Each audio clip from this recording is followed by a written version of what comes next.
অই পাতলা, এবাৰ পূজাত কি কৰিম বুলি ভাবিছ? হাতত এটা লাল পইচা নাই, কি কৰিম বুলি ভাবিছ? দোকান চোকান দিবিনে নাই? ভাবিছো মোৰ ঘৰত পুৰা ৰেডি হৈ আছে। দোকান এতিয়া পূজাটো আহিবহে কথা আৰু মই দোকান দিম, আকৌ বেলুন দিম। তাৰপিছতে আকৌ ধুনীয়া ধুনীয়া এইবিলাক আনিছো, সৰু সৰু টেডিবিলাক দিম আকৌ দোকান, কেলে নিদিম? তই দিবি যদি কেইটকামান দে, মোৰ লগতে তই সহায় কৰি দিবি।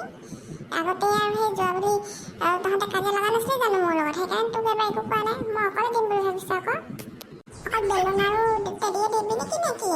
মোৰ লগততো বেছি পইচা নাই ন, সেইকাৰণে মই বেলুন আৰু টেডি আনি থৈ দিছো মই। হ'ব দে, মই সেই বাবলুহঁতৰ লগতে হ'ম চাগে। সিহঁতৰ লগতে দিম আৰু সিহঁতে বোলে চাওমিনৰ দোকান দিব। সিহঁতৰ মানে দোকানখন বেছ ডাঙৰো হ'ব। অকল চাওমিনৰ নহয়, লগত মানে পৰঠা থাকিব, ঘুগনি থাকিব আৰু লগত কিবা কিবি থাকিব বোলে, বহুত আইটেম। ধৌচা নে কি সেইটো বোলে বনাব। তাতে বহুতখিনি কাম কৰিব আৰু প্ৰফিটো হ'ব। আৰু তোৰ লগত নহয় দে হা, তই দছ বেয়া নাপাবি। তোৰ বেলুনহে আৰু কিনো তোৰ লগত থাকিব লাগে, তই অকলে দি দে এবাৰ। মই ইহঁতৰ লগতে দিম আৰু দোকান এবাৰ, গম পাইছনে? তই চিনি পাত নহ'লে কি কৰিব সুধিছিলি? মই কি দোকান দিওঁ নিদিওঁ তোৰ জানিব দৰকাৰ নাই নহয়। আঁতৰ তই এইখিনিৰ পৰা কথা নকবি, তই মাতি নিবি। বহুত গেজু কৰিছ কিন্তু তই মোৰ লগত হবি বুলিহে ভাবিছিলোঁ।